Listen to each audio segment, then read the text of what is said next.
গুরু ধরি তোমার পাই আদি অন্তবেদের কথা ভাইয়া গো আমার ধাউ ধাউ করে চলছে আগুন ধাউ ধাউ করে চলছে আগুন কাট করি লাগে আমারে এই ভুবনে দিতে নাই রে তুলনা।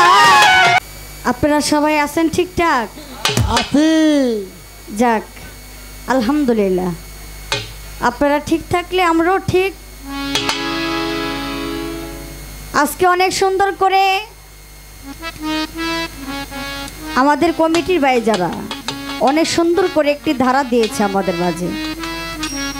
আমাদের দুজন শিল্পীর বন্দনা গান মন থেকে গান করা শেষ, পালা হচ্ছে গুরু এবং শিষ্য। আমার বাবাজি উনি গান করবে গুরুর ভূমিকা, আর আমি তো এমনিতেই শিষ্য, বাবাজি শিষ্য না, এমনিতেই শিষ্য আমাকে দিয়েছে শিষ্যের ভূমিকা। তো চেষ্টা করবো সারা রাত যাতে যতক্ষণই আপনারা থাকেন ছোট বাজাও, চেষ্টা করবো যাতে আপনাদের কিছু আত্মার খোরাক, কিছু কথা, কিছু ভাব, কিছু বিচ্ছেদ যাতে আপনাদের শোনাতে পারি। আমি হয়তো আমার বাবার মতো তাকে কিছু আমি দিতে পারবো না, কিন্তু আমাকে যে পালাটা দিছে বাবাজি, এই পালাটা কিন্তু অনেক একটা ভালো একটা পালা। আপনি গুরু ভক্তর যে বিষয়টা যদি এই পালাটা শুনেন, তাহলে মনে করেন যারা গুরু ভক্ত, গুরুকে ধরতে চান, গুরুকে বুঝতে চান, তাহলে এই পালাটা শুনলে আপনারা বুঝতে পারবেন। আমার বাবাজি বলেছে যে আমার মা গান করেছে, গানের মধ্যে দুরূদ পাঠ করেছে, আমার এটা পছন্দ হয় নাই। হ্যাঁ, অনেকে এটা ভালো নিতে চায় না, আর অনেকে এটা ভালো লাগে বিদায় গানের সাথে গায়। আমারও ভালো লাগে বিদায় আমি গানের সাথে একটু গেয়েছি, কিন্তু আমার বাবাজির যাতে খারাপ লেগেছে, উনি যাতে আমার গুরু, উনি আমাকে ভালো পরামর্শ দিতে পারে, উনি যাতে আমার গুরু, উনি আমাকে ভালো পরামর্শ দিয়েছে, কারণ একজন গুরুর থেকে একটা ভালো পরামর্শ পাওয়া যায়। তাহলে আমিও চেষ্টা করব আমার গুরু কথাটা যাতে আমি যতদিন আল্লাহ তাআলা আমাকে বাঁচিয়ে রাখে, আমি যাতে তার কথাটা যাতে আমি মানতে পারি। আর একজন শিষ্য কি জানেন বাবাজি, একজন মার কাছে যেমন একটা বাচ্চা থাকে, তেমনই কিন্তু একজন গুরুর কাছে কিন্তু একজন শিষ্যই কিন্তু তার কাছে এরকম হয়ে থাকে। আমার বাবাজি বলেছে আমি যাতে দাঁড়িয়েছি পালার প্রথম স্টেজ দ্বারা, যে আমার মা তো আর প্রশ্ন করতে পারবো না, আমি একটা প্রশ্ন করে একটা পরীক্ষা আছে আমার মারে। গুরু, আমি তো আপনার কাছে ভালো করে আপনার যে বংশের পরিচয়, আপনি যে আমার গুরু, আমি যে আপনার কাছে বায়াত হইলাম, আমি যে আপনাকে গুরু মানলাম, আপনার বংশের পরিচয়, আপনার বাড়ি কই, আপনার মা বাবাকে আমি তো কোনো কিছু জানছি না। এর আগে আপনি আমার পরীক্ষা নিলেন, এর আগে আপনি আমার পরীক্ষা নিছেন, যার দুঃখ নাই, কিন্তু আমার গুরু যাতে আমাকে আগেই পরীক্ষা করতে চাইছে, আমার মনে কোনো দুঃখ নাই। আমি পরীক্ষা দিব, কিন্তু দেওয়ার আগে আমার গুরুর কাছে আমি কিছু জানবার চাই। আমার গুরুকে তো আমি প্রশ্ন করতে পারবো না, পারবো বাবাজি? না না না, কারণ প্রশ্ন করলে হয়ে যাবো একটা বেয়াদবি। কারণ গুরুকে যদি প্রশ্ন করি, কইব যে শিষ্য হইয়া গুরুকে প্রশ্ন করে সে তো একটা বেয়াদব, ঠিক না? আমি আজকে আমার গুরুর কাছে কিছু জানবার চাইবো, আমি শিক্ষা নিব আমার গুরুর কাছে। তা আগে আমি একটি গান করি আমার পালা থেকে, তারপরে আমার গুরুর যে কথা রেখেছে তার ভাব থেকে, আমার ভাব থেকে আমি রাখার চেষ্টা করব। ধন্যবাদ।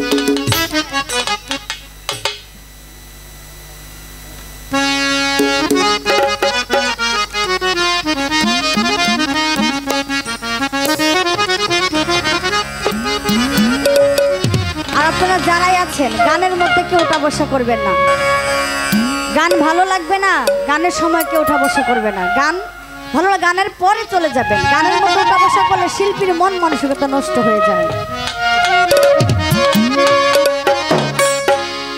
ও গুরু ধরি তোমার পায়,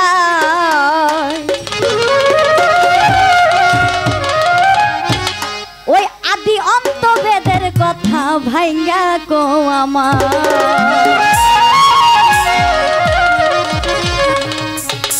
তুমি না বুঝাইলে কথা তুমি না বুঝাইলে কথা পাইব কোথায় গুরু ধরি তোমার পাই আদি অন্ত বেদের কথা ভাঙ্গা কো আমায় গুরু ধরি তোমার পাই আদি অন্ত বেদের কথা ভাঙ্গা কো আমায় গুরু ধরি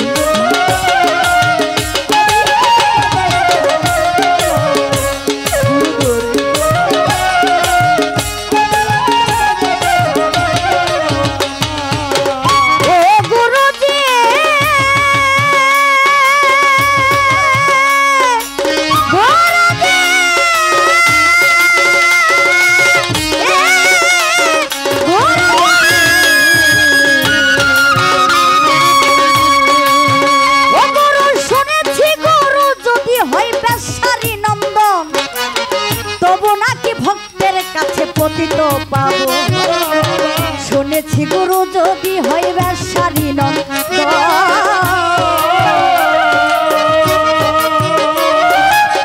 তবু নাকি ভক্তের কাছে পতিত পাবন আবার হাদিসের বয়ানে শুনি আহল বায়াত আমার নবীর বংশের কাছে গিয়া হইতে হই বায়াত হাদিসের বয়ানে শুনি গুরু আহল বায়াত নবীর বংশের কাছে গিয়া হইতে হয় বায়াত গুরু তোমার কোন বংশেতে জন্ম তোমার কোন বংশেতে জন্ম জানতে মনে চাই গুরু ধরি তোমার পাই আমিও তো ভেদের কথা ভাইবে গুরু ধরি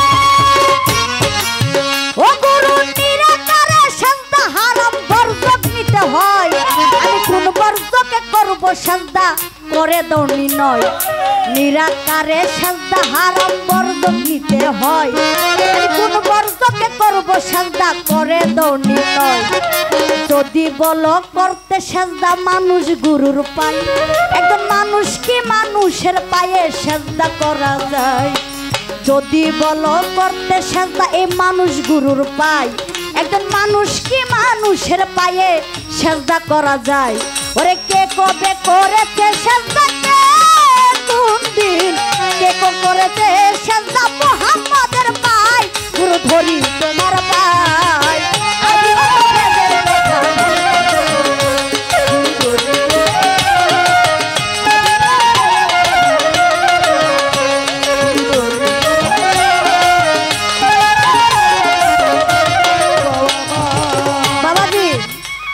গানটা বুঝতে পারছেন কি বলছি গুরু ধরি তোমার পায় আদি অন্ত বেদের কথা ভাঙ্গা কো আমায় তুমি না বুঝাইলে কথা পাইবো কোথায় গুরু ধরি তোমার পায় আমার গুরু যদি আমাকে কিছু না শিখায় আমি কি শিখতে পারবো বাবাজি শিখতে পারবো না এখানে কবি বলেছে শুনেছি গুরু যদি হইবে সারি নন্দন তবু নাকি একজন ভক্তের কাছে পতিত পাবো আমি যার কাছে আমি বায়াত হইছি আমার যে গুরু আমি যাকে মনপ্রাণ দিয়ে ভালোবাসি আমার মঈনুদ্দিন আল মাইজ ভান্ডারী আমি তাকে অনেক ভালোবাসি আমি আজকে মনে করব যে আমার গুরু আমার মঈন বাবা আমার সামনে বসে আছে কি সে যাতে আজকে আমার গুরু কিন্তু এখানে বিষয় হচ্ছে আমার গুরু যদি খারাপ হয় আমার গুরু যদি বেশানন্দ হয় সে কিন্তু আমার গুরু আমার গুরু যদি কালো হয় সে কিন্তু আমার গুরু এখানে বলেছে শুনেছি গুরু যদি হইবে সারি নন্দন তবু নাকি ভক্তের কাছে পতিত পাবন আবার হাদিসের বয়ানে শুনে আহল বায়াত আমার নবীর বংশের কাছে গিয়া হইতে হয় বায়াত কিন্তু আমার একটু জানবার বিষয় যে গুরু আপনি যে আমার গুরু আপনার বংশের পরিচয়টা কি আমার নবী বলেছে তোমরা দুনিয়াতে যারা গুরুর কাছে বায়াত হইতে চাও, তোমরা সর্বপ্রথম আহলো বায়াতের অনুভক্ত হয়ে তোমরা বায়াত হবা। দেখবা আগে সে আমার অনুসরণ কিনা, সে আলীর অনুসরণ কিনা। কিন্তু আপনার কাছে আমার গানের মধ্যে আমার জানবার বিষয় গুরু, আপনি যে আমার গুরু, আপনার বংশের পরিচয়টা কি? গানের মধ্যে আরেকটা কথা আছে, নিরাকারের সাজদা হারাম বর্জক নিতে হয়। আমি কোন বর্জকে করব সাজদা করে দাও নেন নয়। যদি বলো করতে সাজদা মানুষ গুরুর পায়, একজন মানুষ কি মানুষের পায়ে সাজদা করা যায়? বাবাজি, আমার আল্লাহ বলেছে তোমরা কেউ আমাকে বাদে তোমরা যার কাছে সাজদা দিবা সেটা হয়ে যাবে শিরিক। কি বাবাজি, সেটা শিরিক হয়ে যাবে। কিন্তু আপনার কাছে আমার জানার বিষয়, আপনি গুরু আমিও গুরু, আপনার হাত আছে আমারও হাত আছে। কি বাবাজি, আমার চোখ আছে আপনারও চোখ আছে, আমার চুল আছে আপনারও চুল আছে, আপনার চেহারাটা মাশাআল্লাহ দেখতেও সুন্দর, আপনার পাও আছে, আপনার ঘরের বউ আছে, ছেলে সন্তান আছে, আছে না? আছে কিনা? কিন্তু আপনি তো দেখতে পুরো মানুষের ডকুই, কিন্তু আমি আপনার পায়ে সাজদা দিব কিভাবে? কি বাবাজি, আপনি তো একজন মানুষ, আপনার সবকিছু মানুষের মতন, কিন্তু আপনাকে আমি সাজদা দিব কিভাবে যদি আপনি মানুষ হন? আরেকটা প্রশ্ন, যে আপনি বলবেন যে কে কোন দিন সাজদা করেছিল আমার মুহাম্মদের পায়ে? ও গুরুজি,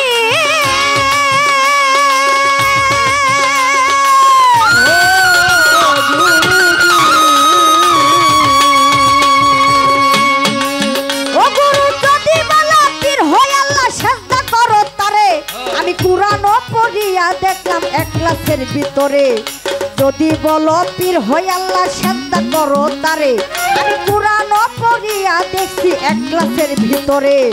নিরাকাল্লার শারীক আল্লাহর জন্ম মৃত্যু নাই, মাতা পিতা স্ত্রী পুত্র আহার নিদ্রা নাই। নিরাকাল্লার শারীক আল্লাহর জন্ম মৃত্যু নাই, ওই মাতা পিতা স্ত্রী পুত্র আহার নিদ্রা নাই। সুবহান সরকার করলো বুঝি, সুবহান সরকার, সুবহান সরকার করলো বুঝি, গোলকের দাঙ্গায় গুরু ধরি তোমার পায়। আদি অন্ত বেদের কথা ভাইরা তো আমায়, ও গুরু ধরি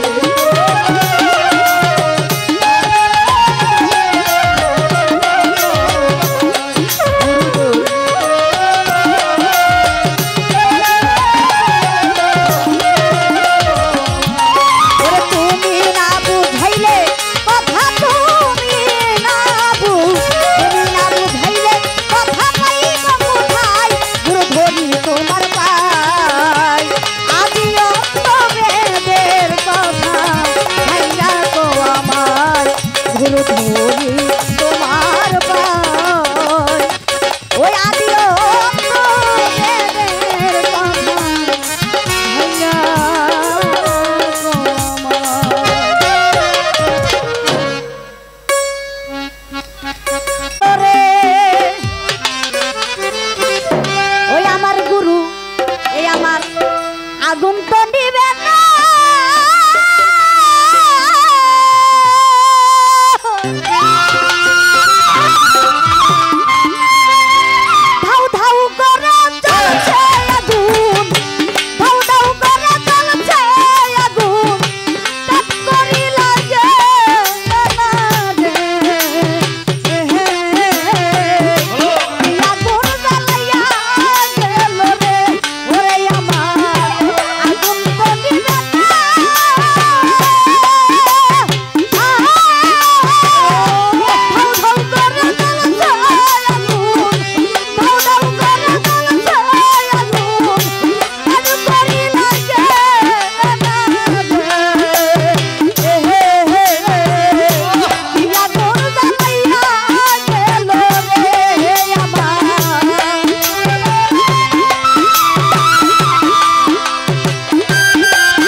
রাবিয়া নিশিরাইতে কান্দের ভাই আগুন আগুন কইরা বসরা নজরে ছিল ওই তাপসী রাবিয়া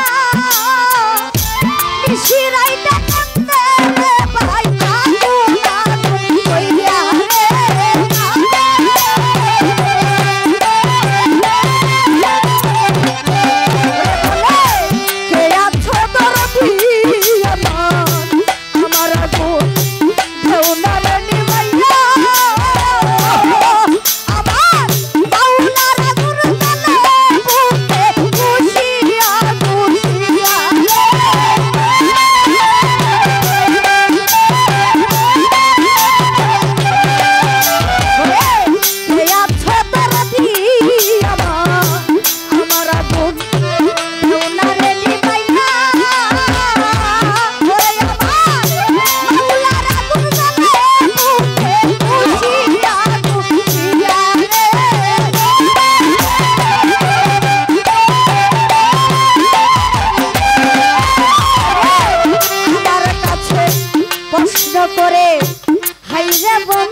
ভাবের কথা জোড়া গাথা করিব পূরণ আমার গুরু আমার কাছে প্রশ্ন করে আসরে দাঁড়াইয়া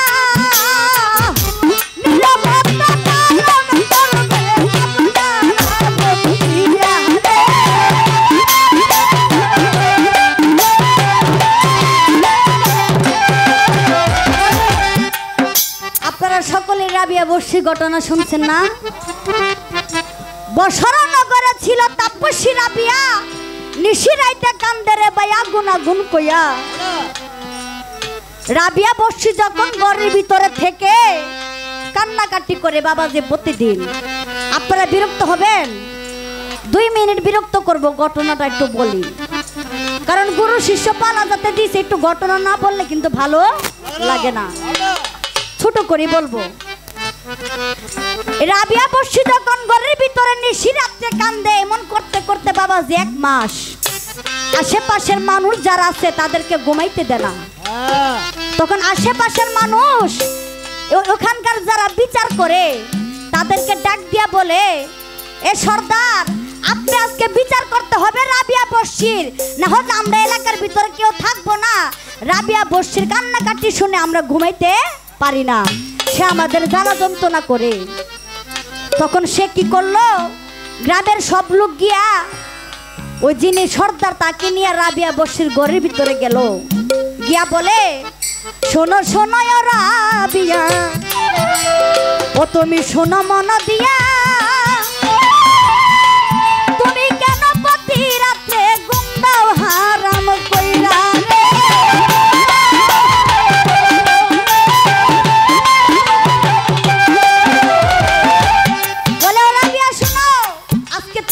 আমরা আসছি, আমরা এটার বিচার চাই। তুমি যে প্রতিদিন আমাদেরকে এইভাবে হয়রানি করো আমরা এটা মানতে পারবো না।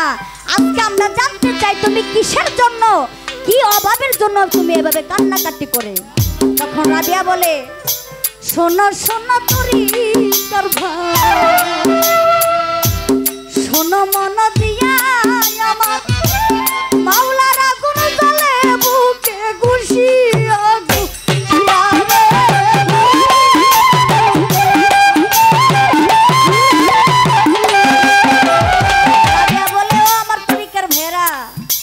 তোমাদের আজকে আমি বিচার দিব। আগে তোমরা একটা কাজ করো, আমার কাছে একটা ধারালো একটা ছুরি আইনা দাও। তখন এলাকার মানুষ বলে, তুমি কি পাগল হয়ে গেছো, তোমরা ছুরি দিয়া কি করবা?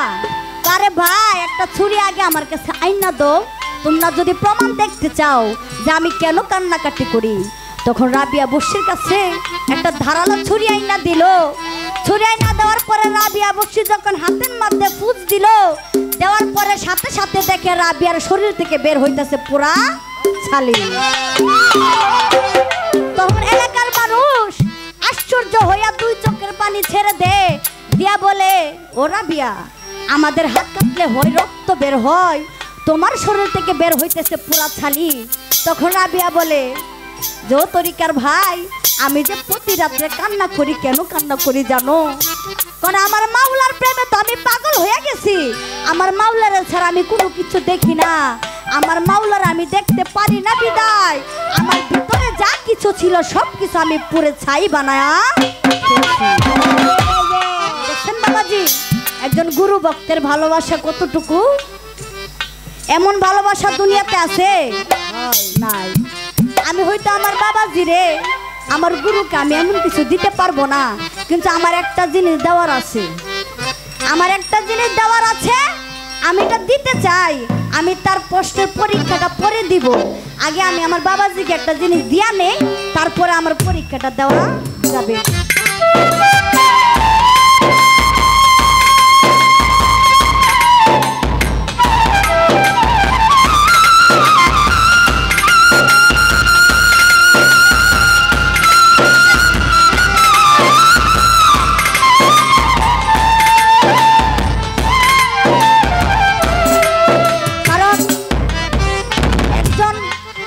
ভক্তের এছাড়া কিন্তু দেওয়ার কিছু নাই।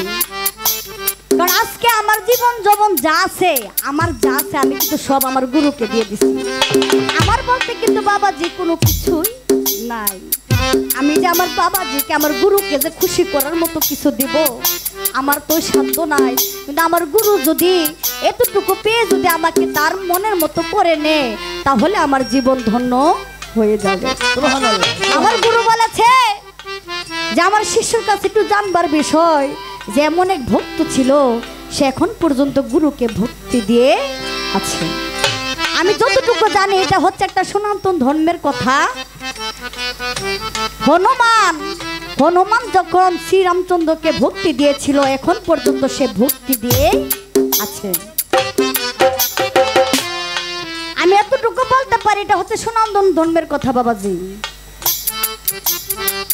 আর আমাদের ধর্ম, আমাদের মুসলমান ধর্মের ভিতর আমি যতটুকু জানি যে খাজা মঈনুদ্দিন চিশতি এখন পর্যন্ত আমার নবীর রওজার ভিতরে, রওজার সামনে, তার রওজার ভিতরে এখন আমার নবীজিকে ভক্তি দিয়ে আছে। আমি এতটুকু বলতে পারি বাবাজি, এর বেশি আমি জানি না। কিন্তু এর বেশি যদি আমার বাবাজি যদি জানে আমাদেরকে বলবেন, আমরা জানতে চাই। কি আগুন জ্বালাইয়া গেল রে হে আমার, আগুন নিবে না।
এই ভুবনে দিতে নাই রে তুলনা, এই ভুবনে দিতে নাই রে তুলনা। তোলা বাবা মাওলানা, মাওলানা রে, তোলা বাবা মাওলানা। এই